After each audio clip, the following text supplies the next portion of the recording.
Hello friends, आपल्या सर्वांची आवडती मालिका लपंडाव या मालिकेच्या आजच्या शनिवार 9 मेच्या एपिसोडमध्ये एकानंतर एक जबरदस्त ट्विस्ट आले आहेत.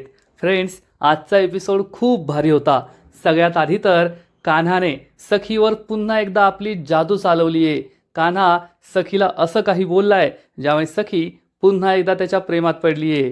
पण सखीला कान्हाचा राग आलाय, त्यामुळे तिने हे मानायला नकार दिला. कान्हाने तिला चॅलेंज दिलंय की फक्त 1 महिन्यात तुम्ही एकदा नाही तर 2दा माझ्या प्रेमात पडाल, नाहीतर मी तुम्हाला घटस्फोट देईल. सखीने हे चॅलेंज ॲक्सेप्ट केलं. हा झाला पहिला ट्विस्ट. आणि त्यापेक्षा मोठा ट्विस्ट म्हणजे सरकारला हादरून सोडणारी अशी एक बाई घरात आली आहे. आपण कालच्याच एपिसोडमध्ये पाहिलं होतं. आणि ही बाई आता सरकारच्या घरात पोहोचली आहे आणि चक्क सरकारला तेजुडी किती मोठी झाली आहेस असं ती म्हणाली. मग सरकारला ही लहानपणापासून ओळखते हे तर आपल्याला कळलंय. मग ही आहे तरी कोण? ही सरकारची आई आहे, सरकारची सावत्र आई आहे, सरकारची मावशी आहे, की आणखीन कोण? हे पाहायला मजा येणार आहे. पण जेव्हा सरकारने या बाईला पाहिलं तेव्हा सरकार हादरली होती, थरथर कापत होती. तिच्या चेहऱ्यावर भीती स्पष्ट जाणवत होती. आजपर्यंत सरकार जी कोणाच्या बापाला घाबरली नाही ती या बाईला पाहून मात्र घाबरली. मग नेमकं घडलं तरी काय हे जाणून घेण्यासाठी हा व्हिडिओ शेवटपर्यंत नक्की पहा. फ्रेंड्स, आजच्या एपिसोडच्या सुरुवातीलाच कान्हा आणि सखी एकमेकांसमोर असतात. कान्हा सखीला म्हणतो, बेबी सरकार, आता मी जे तुम्हाला सांगणार आहे ना ते कदाचित तुम्हाला थोडं फिल्मी वाटेल, पण जाऊ द्या, जे खरं आहे ते खरं आहे. असं म्हणून कान्हा सखीला म्हणतो, ज्या दिवशी मी तुम्हाला पहिल्यांदा पाहिलं त्या क्षणी मी तुमच्या प्रेमात पडलो होतो. सखी त्याच्याकडे एकटक पाहतच राहते. कान्हा तिला सांगतो, हो, तुम्ही खरं ऐकताय. मी तुम्हाला पाहता क्षणी पहिल्याच नजरेत तुमच्या प्रेमात पडलो होतो. आणि त्या क्षणी मी ठरवलं होतं, आयुष्य जर एखाद्या मुलीबरोबर काढायचं असेल तर ही मुलगी हीच असणार. मी माझं संपूर्ण आयुष्य याच मुलीबरोबर काढणार. तुम्हाला आठवतंय का, आपली पहिली भेट चाळीत झाली होती, जेव्हा तुम्ही आमच्या चाळीत आला होता आणि त्या लाईटने अक्षरशः तुम्हाला अंघोळच घातली होती.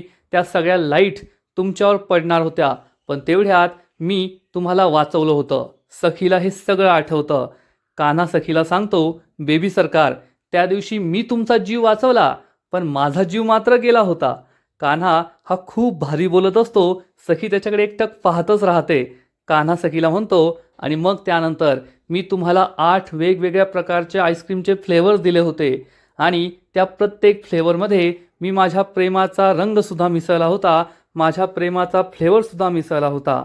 मग आपल्या दोघांचं लग्न झालं आणि मी प्रत्येक क्षणी तुमच्या प्रेमात पडत होतो. सरकारने तुम्हाला चॅलेंज दिलं, तुम्ही माझ्याबरोबर सखी सदन चाळीत राहायला आला आणि मी तुमच्या प्रेमात वाहत जात होतो, तुमच्या प्रेमात आकंठ बुडत होतो. तुमच्याबरोबर चाळीत घालवलेला प्रत्येक क्षण माझ्यासाठी प्रेम होतं, प्रेमाचं अमृत होतं.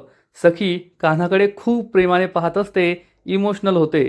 कान्हा हा सखीला म्हणतो, बेबी सरकार, आज तुम्हाला काहीही वाटत असलं तरीसुद्धा माझं तुमच्यावर खूप प्रेम आहे आणि तुम्ही तरी माझ्यावर नंतर प्रेम करायला लागला, खूप वेळानंतर.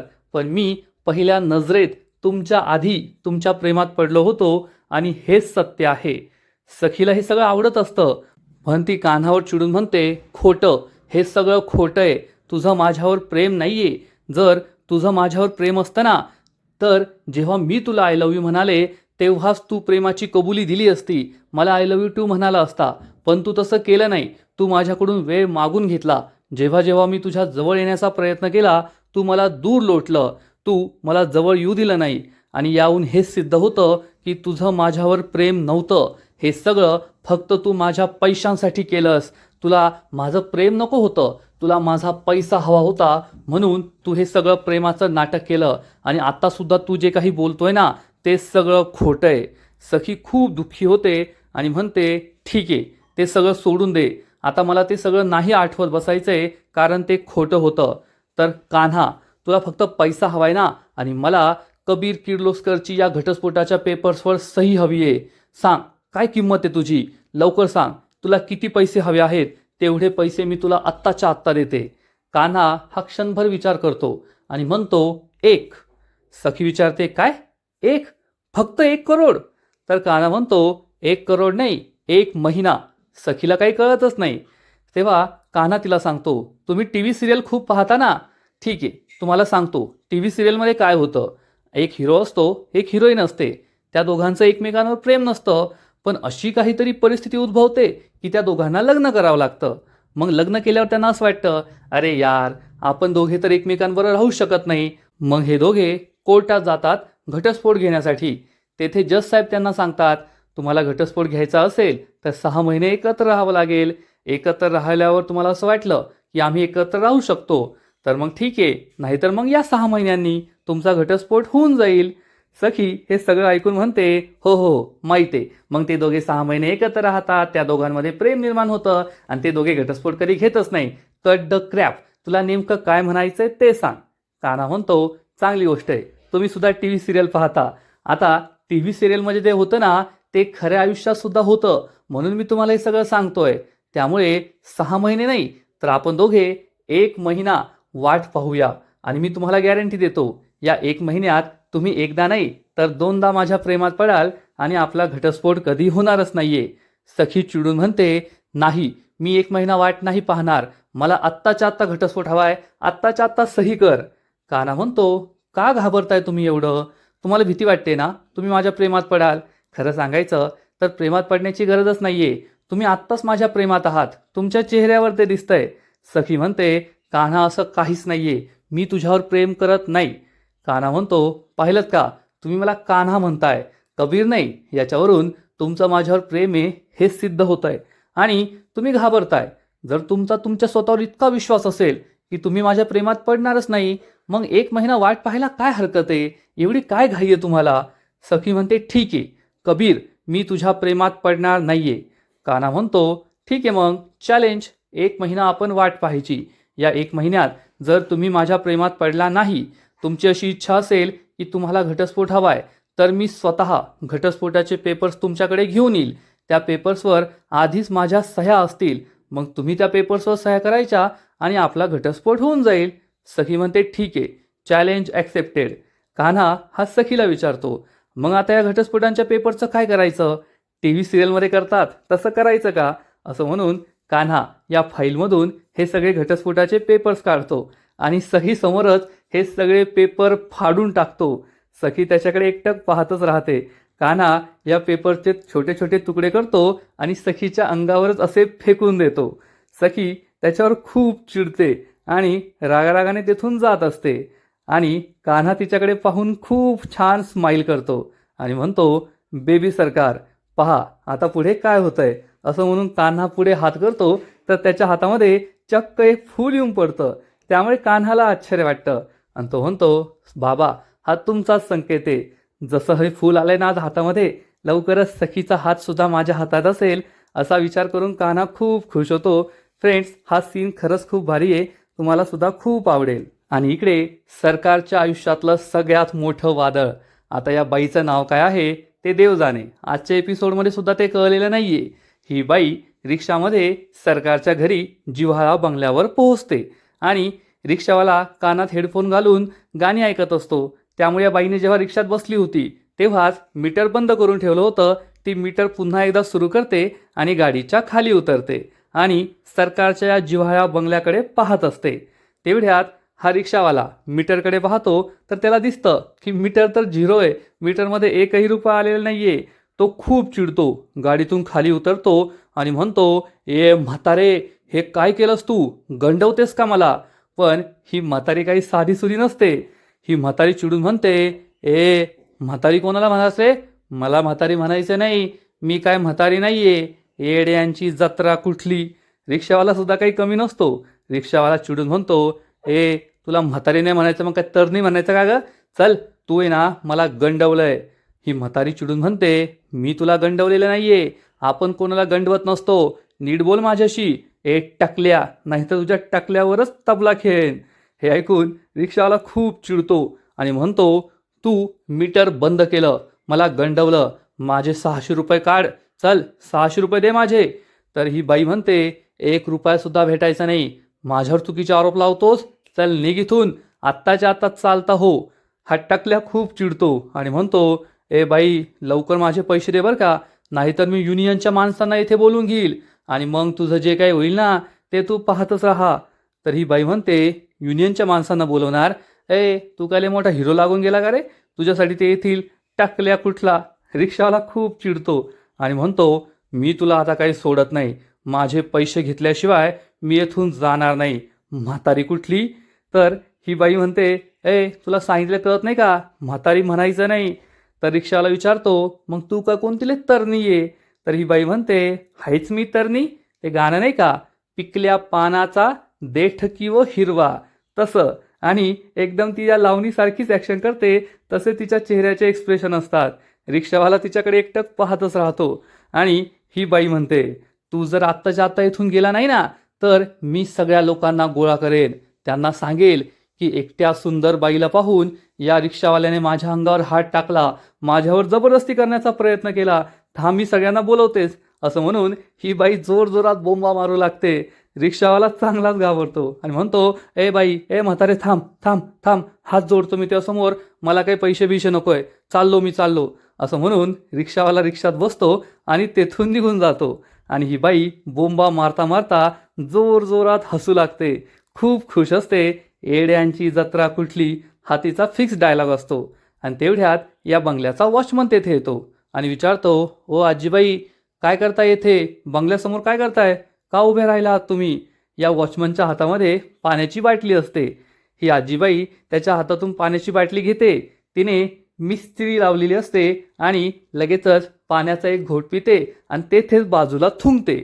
वॉचमॅन चिडून म्हणतो, ओ आजीबाई, काय करताय, बंगल्यासमोर थुंकू नका, येथे घाण करू नका.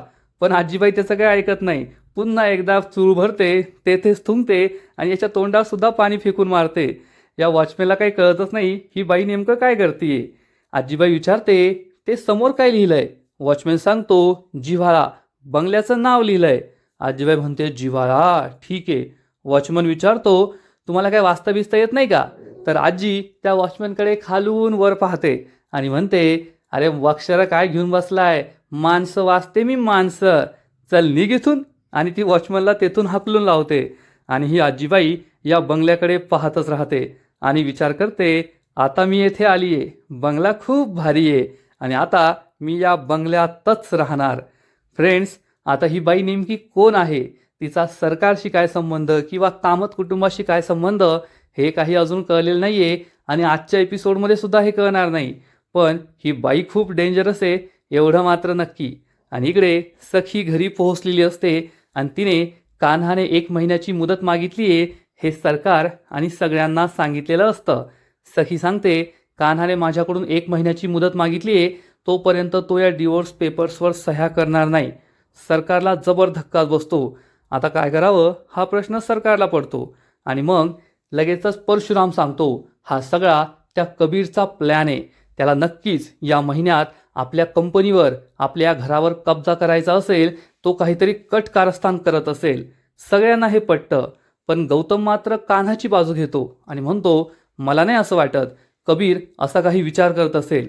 परशुराम म्हणतो, गौतम, तुला त्या कबीरचं संपूर्ण सत्य कळालंय. त्याने आपल्या सखीचा किती मोठा विश्वासघात केलाय हे तुला समजलंय, तरीसुद्धा तू त्याच्यावरच विश्वास ठेवतोय का. पण गौतम काकाला कळालेलं असतं की कान्हा चांगला आहे, त्यामुळे तो कबीरचीच बाजू घेतो आणि म्हणतो, माझा कबीरवर पूर्ण विश्वास आहे, तो असं काही करतोय मला वाटत नाही. परशुराम चिडून म्हणतो, गौतम, तू खूप मोठी चूक करतोय. त्या कबीरच्या गोड गोड बोलण्याला फसतोय आणि यामुळे आपल्याला खूप मोठं नुकसान होऊ शकतं. मीनाक्षी सुद्धा म्हणते, हो गौतम भाऊजी, तुम्ही मोठी चूक करताय. उलट आपण सगळ्यांनी एकत्र येऊन त्याचा हा डाव हाणून पाडायला पाहिजे. सरकार हे सगळं ऐकत असते आणि या सगळ्यांची बडबड ऐकून तिला खूप राग येतो. सखी काहीच बोलत नाही. गौतम म्हणतो, नाही, माझा कबीरवर पूर्ण विश्वास आहे आणि या 1 महिन्यामध्ये सखीसमोर सगळं चित्र स्पष्ट होईल. त्यासाठीच त्याने हे केलं असेल. सरकार जोरात ओरडते, शटअप. आणि सरकारचं हे रूप पाहून सखी, गौतम, परशुराम, मीनाक्षी, उर्मिला या सगळ्यांना जबर धक्काच बसतो. कारण तेजस्विनी असं जोरात ओरडणं किंवा शटअप म्हणणं असं कधीच करत नव्हती. ही तर सरकारची स्टाईल होती. सरकारला समजतं की आपण माती खाल्ली आहे. गौतम, सखी सगळेजण तिच्याकडे संशयाने पाहत असतात की ही सरकारसारखं कसं बोलली. आणि मग तेवढ्यात सरकार ही तेजस्विनीसारखी मऊ मृदू बोलू लागते, अरे बस करा ना, शांत बसा, का वाद घालताय तुम्ही? आणि मग सगळ्यांना असं वाटतं, अरे हा, ही तर आपली तेजस्विनीचे, ही सरकार नाहीये. सरकार म्हणते, आपण कशाला त्या कबीरवरून भांडतोय? त्याचा आणि आपला आता काय संबंध आहे? तो आपलं हे घर सोडून गेलाय आणि तुम्ही सखीचा विचार करा ना. या सगळ्यामुळे सखीला किती त्रास होत असेल, सखीला किती वाईट वाटत असेल आणि आता मलाच माझ्या मुलीला सांभाळावं लागणार आहे. गौतम हे सगळं पाहतो, काय नाटकं करतीये बाई असा विचार तो करतो. आणि मग सरकार ही गौतमला म्हणते, गौतम भाऊजी, छोटे भाऊजी, तुम्ही त्या कबीरची बाजू घेऊ नका. तो विश्वासघातकी आहे. त्याने सखीबरोबर काय केलंय हे तुम्हाला माहिती आहे ना. आणि मग सरकार ही चक्क सखीसमोर प्रॉपर्टीचा विषय काढते आणि म्हणते, सखी बाळा, तू सगळी प्रॉपर्टी माझ्या नावावर करणार होती अक्षय तृतीयेच्या दिवशी, पण ते अजून झालंच नाहीये आणि तू ते कधी करणार आहे काय माहीत. तर सखी म्हणते, आई, मला असं नाही वाटत की ते 1 महिना होऊ शकतं. आपण कमीत कमी 1 महिना थांबावं असं मला वाटतं. सरकारच्या पायाखालची जमीनच सरकते. सरकार काही बोलत नाही, पण परशुराम विचारतो, 1 महिना? 1 महिना का थांबायचंय? तर सखी म्हणते, काका, 1 महिना थांबायचंय कारण अक्षय तृतीयेच्या दिवशी जे काही घडलं ना, त्यामुळे मला खूप मोठा धक्का बसलाय. अजूनसुद्धा त्या धक्क्यातून मी नाही सावरलीये. कान्हाने मला फसवलं. तो कान्हा नाहीये, तो कबीर किर्लोस्कर आहे. त्याने प्रेमाचं नाटक केलं. हे सगळं माझ्या पैशांसाठी केलं. यावर माझा अजूनही विश्वास बसलेला नाहीये. म्हणून मला एवढ्या लवकर कोणताच निर्णय घ्यायचा नाहीये. 1 महिना आपण जाऊ देऊया. या 1 महिन्यामध्ये मी त्या कान्हाला घटस्फोट देईल आणि मग त्यानंतर मी माझी संपूर्ण प्रॉपर्टी आईच्या नावावर करेल. तसंही सगळं आईचंच आहे. सरकार खूप चिडते. सखी विचारते, आई, तुला चालेल ना मी सगळी प्रॉपर्टी तुझ्या नावावर 1 महिन्यानंतर केली तर? सरकार नाईलाजाने म्हणते, हो चालेल ना, काहीच प्रॉब्लेम नाहीये. सरकारला खूप राग येतो. सरकार मनातल्या मनात विचार करते, चालेल ना, का नाही, चालूनच घ्यावं लागेल. कबीर, पुन्हा एकदा तू माझा सगळा प्लॅन फ्लॉप केला. ही कबीर नावाची साडेसाती माझ्या आयुष्यातून केव्हा जाईल काय माहीत. सरकार हा विचारच करत असते आणि त्याच वेळेस ही म्हातारी बाई सरकारच्या घराच्या दरवाजावर पोहोचते. तिचं गाठोडं जमिनीवर फेकते आणि या गाठोड्यावर पाय ठेवते आणि दरवाजावर हात ठेवून जोरात म्हणते, साडेसाती काय जात नाही आणि केलेली कर्म हिशोब घ्यायला परत नक्की येतात. हे ऐकून सरकारला मोठा धक्काच बसतो. या बाईचा स्वॅगच खरंच खूप वेगळा आहे. आणि मग या बाईचा आवाज ऐकून घरातील सगळेजण तिच्याकडे पाहतात. सरकार, सखी, गौतम, मीनाक्षी, परशुराम सगळेजण दरवाजाकडे पाहतात आणि या बाईला पाहून सरकारच्या पायाखालची जमीनच सरकते. फ्रेंड्स, आजपर्यंत या मालिकेत इतकं काही घडून गेलंय, पण सरकारच्या चेहऱ्यावर आपण भीती नावाची गोष्ट पाहिली नव्हती. कान्हा डेंजरस आहे, त्यानंतर राजलक्ष्मी डेंजरस आहे, पण या सगळ्यांना सरकार पुरून उरली. सरकार आहे तेथेच आहे, पण या बाईला पाहून मात्र सरकार चांगलीच घाबरते, थरथरते आणि तिला जबर धक्का बसतो. तिच्या चेहऱ्यावरचे हावभाव, तिचं दिसणं हे सगळं पाहून सरकार घाबरलेली असते. पण फक्त सरकारनेच तिला ओळखलंय. बाकीचे सखी, परशुराम, गौतम, उर्मिला कुणीच या बाईला ओळखत नाही. या बाईचा स्वॅगच वेगळा असतो. तिने जमिनीवर गाठोडं ठेवलेलं असतं, त्यावर पाय ठेवलेला असतो. चेहऱ्यावर एक विचित्र स्माईल असते, एक माज असतो की आता मी या सरकारला सोडत नाही, तिची जिरवायला मी आली आहे. सरकार तिला पाहून हादरून गेलेली असते. तिला उभं राहण्यासाठी सुद्धा सोफ्याचा आधार घ्यावा लागतो. सरकार आणि ही बाई एकमेकांच्या नजरेत पाहत असतात. सरकारला वाटतं, आता ही येथे कशी? ही आलीये म्हणजे माझा अवतार संपलाय. मीनाक्षी पुढे जाते आणि विचारते, कोण हवंय तुम्हाला? तर ही बाई काहीच बोलत नाही आणि असा इशारा करते, खाली खाली. मीनाक्षी खाली पाहते. ही बाई आपला पाय बाजूला करते आणि मीनाक्षी तिचं गाठोडं उचलते. मीनाक्षी विचारते, बोला ना, कोण हवंय तुम्हाला? आणि ही बाई काही न बोलता घरामध्ये एंट्री घेते, घरात येत असते. सगळेजण तिच्याकडे आश्चर्याने पाहत असतात. ही बाई नेमकी कोण आहे हे कोणालाच कळत नाही. परशुराम, गौतम, मीनाक्षी, उर्मिला, सखी सगळेजण या बाईकडे पाहत असतात. ही बाई मात्र, हे घर जसं काय माझंच आहे, मी या घराची मालकीण आहे, अशा तोऱ्यात आतमध्ये येत असते. सरकार तिच्याकडे पाहून खूप घाबरलेली असते आणि ही बाई सुद्धा सरकारकडेच पाहत असते. मग ही बाई नेमकी आहे तरी कोण हे आजच्या एपिसोडमध्ये आपल्याला कळत नाही आणि आजचा एपिसोड येथेच संपतो. फ्रेंड्स, लपंडाव या मालिकेचा आजचा एपिसोड खरंच खूप भारी होता, खूप इंटरेस्टिंग होता.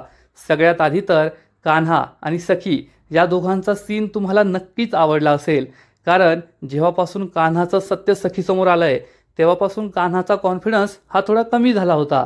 पण आज कान्हाने सखीला चांगलं सुनावलं आहे, तिला आपल्या प्रेमाची जाणीव करून दिली आहे. मी तुमच्या आधी तुमच्या प्रेमात पडलो होतो, तुम्ही तर नंतर माझ्या प्रेमात पडलात, पाहता क्षणी मी तुमच्या प्रेमात पडलो होतो, असं तो सखीला म्हणाला. आणि मग सखीला 1 महिन्याचं चॅलेंजसुद्धा दिलं की या 1 महिन्यात तुम्ही एकदा नाही तर 2-2 वेळेस माझ्या प्रेमात पडाल. सखीने सुद्धा हे चॅलेंज ॲक्सेप्ट केलं आहे. म्हणजे आता लवकरच आपल्याला कान्हा आणि सखीचा एकदम भारी रोमांस पाहायला मिळणार आहे. कान्हा वेगळा होता, पण कबीर किर्लोस्करचा रोमांस भारी असेल यात शंका नाही. आणि त्यापेक्षा मोठा ट्विस्ट म्हणजे ही जी बाई घरात आली आहे, ही नेमकी कोण आहे? आपल्याला असं वाटलं होतं की लपंडाव मालिकेतले सगळे ट्विस्ट, सगळे रहस्य आपल्याला समजले आहेत, परंतु आता या बाईच्या एंट्रीमुळे नवीन रहस्य आपल्यासमोर येतील. आणि सगळ्यात महत्त्वाचं म्हणजे या बाईच्या हातावर तेच अंती अस्तः प्रारंभ असं लिहिलेलं आहे. आणि तुम्हाला सगळ्यांना आठवत असेल की जेव्हा सरकारने तेजस्विनीला दरीत ढकलून दिलं होतं तेव्हा एक बाई त्यांचा व्हिडिओ शूट करत होती. तेथे जे काही घडलं तो सगळा व्हिडिओ तिने शूट केला होता आणि त्या बाईच्या हातावर सुद्धा अंती अस्तः प्रारंभ असं लिहिलेलं होतं. म्हणजे ही तीच बाई आहे जिने तो व्हिडिओ शूट केला होता आणि सरकारशी तिचं नातंसुद्धा आहे आणि सरकारविरुद्ध तिच्याकडे सगळ्यात मोठा पुरावासुद्धा आहे. म्हणजे या मालिकेत आता एक भारी ट्विस्ट येणार आहे, एवढं मात्र खरं. आजचा एपिसोड तर भारी होता, पण या मालिकेचा पुढील एपिसोड आणखीन भारी असणार आहे, आणखीन मोठा ट्विस्ट या मालिकेत येणार आहे. मग नेमकं घडणार तरी काय? तर फ्रेंड्स, लपंडाव मालिकेच्या पुढील एपिसोडमध्ये आपण पाहू ही बाई घरात येणार आणि चक्क तेजस्वीला म्हणेल, काय तेजुडी किती मोठी झालीस ग. आणि हे ऐकून घरातील सगळ्यांना आश्चर्य वाटेल.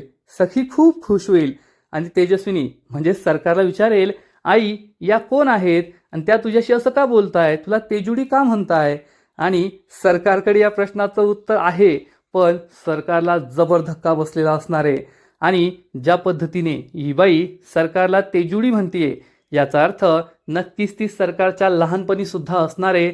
लहानपणापासूनच सरकारांनी ती एकत्र राहिली असेल. कदाचित ती सरकारची सावत्र आई, मावशी किंवा आया असू शकते, जिने सरकार आणि तेजस्विनीच्या खऱ्या आईच्या मृत्यूनंतर त्यांना सांभाळलं होतं. पण सरकार खूप चिडली आहे, खूप घाबरली आहे, एवढं मात्र खरं.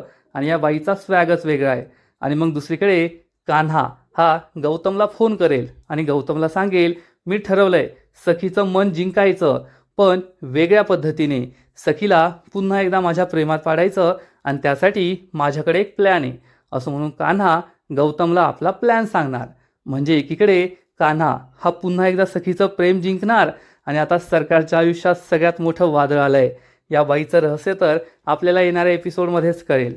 ही बाई सरकारचा कर्दन काळ बनून आली आहे, एवढं मात्र खरं. पण मजा तेव्हाच येईल जेव्हा या बाईची आणि कान्हाची युती होईल. जेव्हा कान्हा आणि ही बाई हे दोघे एकत्र येतील तेव्हा या मालिकेची मजा आणखीनच वाढेल, यात शंका नाही. कारण सरकारचं सत्य सगळ्यांसमोर आणायचं असेल तर या बाईकडे जो व्हिडिओ आहे, जो पुरावा आहे, तो एकमेव शेवटचा आणि सगळ्यात मोठा पुरावा आहे, एवढं मात्र खरं.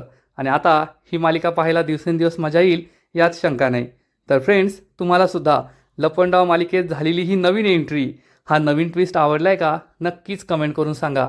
आणि लपंडाव मालिकेचे असेच नवीन नवीन एपिसोड, नवीन नवीन अपडेट सर्वात आधी पाहण्यासाठी व्हिडिओला लाईक करा, शेअर करा, चॅनलला सबस्क्राईब करून बेल आयकॉनवर क्लिक करा. म्हणजे या मालिकेचे नवीन नवीन एपिसोड तुम्हाला सर्वात आधी पाहायला मिळतील. खूप खूप खूप धन्यवाद.